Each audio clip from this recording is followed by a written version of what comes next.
Hello guys, आज हम लोग 11th स्टैंडर्ड का अकाउंट सीखने वाले। उसमें थर्ड चैप्टर देखेंगे, जनरल एंट्रीज। तो क्वेश्चन नंबर है practical problem number third. The journalise the following transaction in the books of Ashok general stores. तो हम लोग क्या करेंगे, हर टाइम की तरह इस बार भी वही करेंगे। पहला एक एंट्री पढ़ेंगे, उसका एडजस्टमेंट लिखेंगे। सेकेंड एंट्री पढ़ेंगे, उसका एडजस्टमेंट लिखेंगे। तो हम लोग को फर्स्ट ऑफ ऑल क्या करना है, prepare in the books of Ashok general stores journal entries, date, particulars, debit amount and credit amount. तो पहला एंट्री क्या बोला है, 2019। देखो लिखेंगे, मई फर्स्ट को बोला है। क्या बोला है, देखो first receive ₹5,000 from Ram on behalf of Bharat. Bharat के बेस पे किसने लिया है, राम ने लिया है। कितना अमाउंट, 5,000। तो राम का नाम आएगा क्या, नहीं। तो क्या लिखेंगे फिर, cash account debit to Bharat account. कितना अमाउंट बोला है, 5,000 रुपीज। नरेशन लिखेंगे, being cash receive from Ram on behalf of Bharat, बराबर। तो सेकंड देखेंगे अभी, क्या बोला, फोर्थ मे को परचेस गुड्स फॉर कैश ₹55,000। तो क्या एंट्री, सबसे इजी एंट्री, क्या करेंगे, purchase account debit to cash account. लिखेंगे purchase account debit to cash account. कितना अमाउंट बोला है, 55,000। नरेशन लिखेंगे, being goods purchase for cash. बाद में नेक्स्ट वन देखेंगे, कितना बोला है, 8 मई को पेड फॉर सैलरी ₹8,000। तो क्या आएगा entries, salaries account debit to cash account. कितना अमाउंट बोला है, 8,000 रुपीज। तो नरेशन लिखेंगे, सैलरी पेड, या ऐसे भी लिखेंगे पेड फॉर सैलरी, दोनों भी चलेगा क्या, दौड़ेगा भी। नेक्स्ट हम देखेंगे 12 को purchase goods from Ganesh ₹30,000 on credit. Credit मतलब क्रेडिट। देखो क्या बोला है, purchase goods from Ganesh ₹30,000। Purchase किया है, परचेस क्या किया है, गुड्स किया है, कितने का, 30,000 रुपीज। तो लिखेंगे purchase account debit to Ganesh account. किससे लिया है, गणेश से लिया है, क्रेडिट बेस पे। लिखेंगे टू गणेश अकाउंट। कितना अमाउंट, 30,000 रुपीज। अगर किसी व्यक्ति का पर्सनली स्पेसिफिक नाम दिया रहेगा तो उधर कैश नहीं लेके या बैंक न लेके डायरेक्टली उस पर्सन का नाम लिखना रहता है, और एडजस्टमेंट के ऊपर भी डिपेंड रहता है। तो लिखेंगे इसका narration,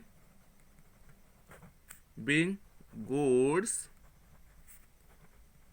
purchase on credit from, किससे लिया है, गणेश। देन नेक्स्ट देखेंगे 17 को क्या बोला है, देखो क्या बोला है, sold goods to mister Neha ₹60,000 on credit. Sold मतलब सेल्स किया है। किससे? मिसेस नेहा, सॉरी मिस्टर नहीं है वो, मिसेस नेहा। तो क्या लिखेंगे? Mrs Neha account debit, Neha account debit तो क्या करेंगे? सेल्स लेंगे, क्या करेंगे? सेल्स लिखेंगे। क्या लिखेंगे? सोल्ड किया है ना, तो हम लोग क्या लिखेंगे? Sales account. कितना अमाउंट बोला है? 60,000 रुपीज, 60,000 रुपीज। नरेशन लिखेंगे, being goods sold to missus Neha on credit.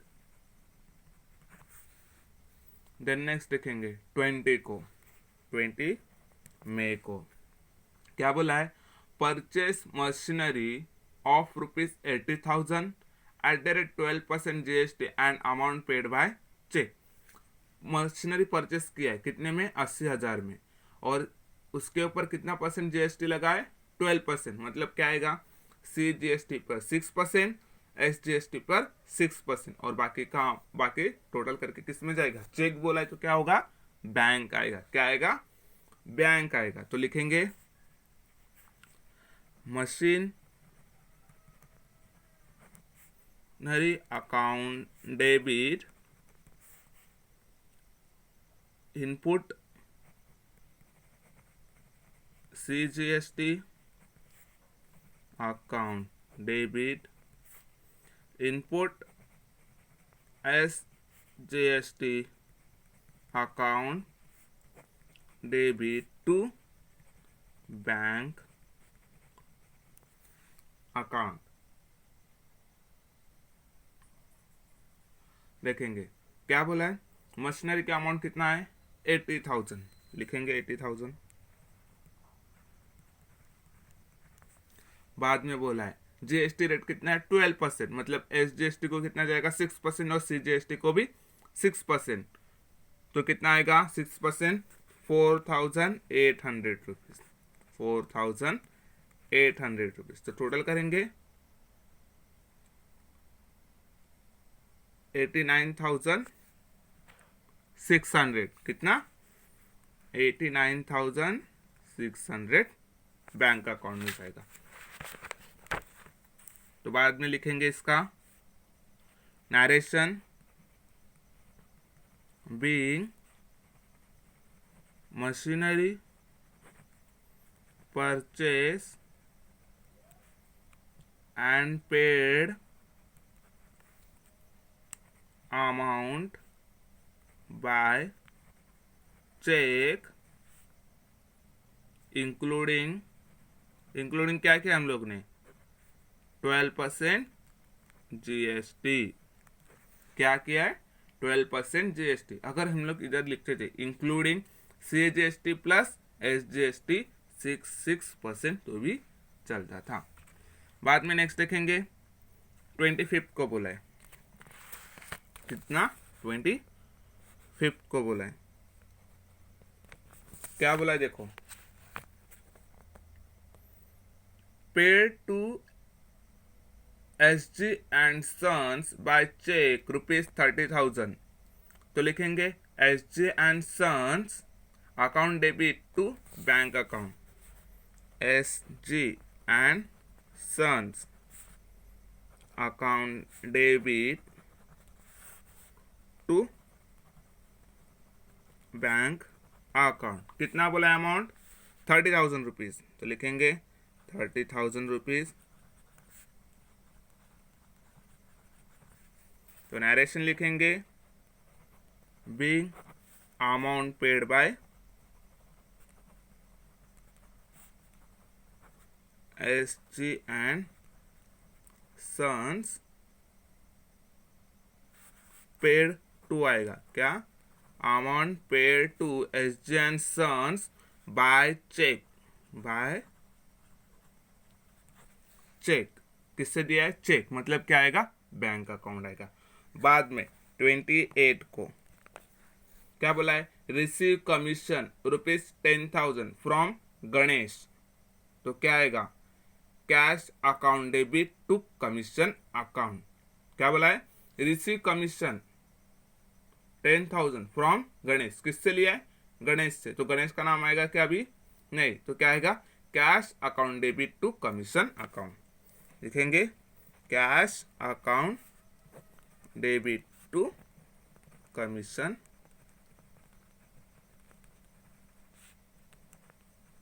Account.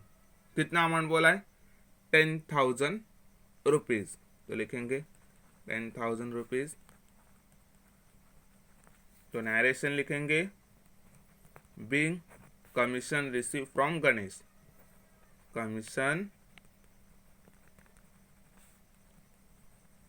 Receive from Ganesh.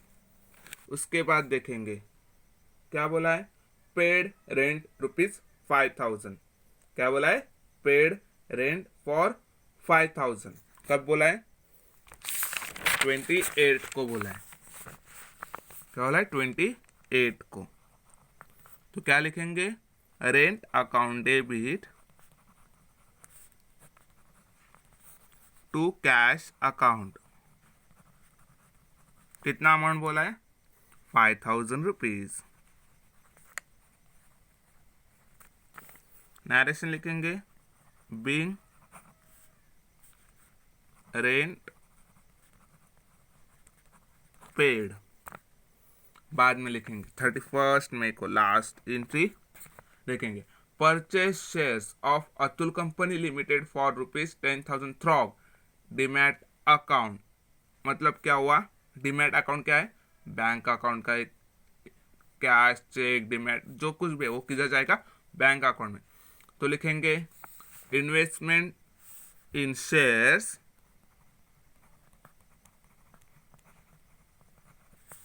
In Atul company limited account to bank account. कितना अमाउंट बोला है, 10,000 रुपीज। देखो इसका एडजस्टमेंट आपको समझाता हूँ। देखो क्या बोला है, परचेज शेयर्स, परचेस किया है शेयर्स, मतलब कंपनी में उसने क्या किया है, इन्वेस्ट किया है। क्या किया है, इन्वेस्ट किया है। तो क्या करेंगे हम लोग, investment in shares in Atul company limited account, कितना अमाउंट, डेबिट, तो कितना अमाउंट है, 10,000, वो लिखा। किधर से किया है, डीमैट अकाउंट, किधर होगा फिर, बैंक अकाउंट, कैश से किया नहीं, तो डीमैट अकाउंट क्या है, बैंक अकाउंट में से आता है। एक ट्रांजैक्शन है, जैसे डीडी रहा, डिमांड ड्राफ्ट, चेक, चेक में भी डिफरेंट टाइप्स ऑफ चेक रहते हैं, फिर अलग अलग टाइप्स के जो भी ट्रांजैक्शन रहते हैं बैंक के रिलेटेड, वो सब में किधर आएंगे, बैंक अकाउंट में आएंगे। तो नरेशन लिखेंगे बीइंग शेयर्स ऑफ अतुल को लिमिटेड परचेस। तो अभी हम लोग टोटल करेंगे, तो टोटल कितना आएगा, 3,02,800 रुपीज, 3,02,800 रुपीज। सब में कुछ भी डाउट रहेगा तो कमेंट बॉक्स में कमेंट कीजिएगा। Thank you.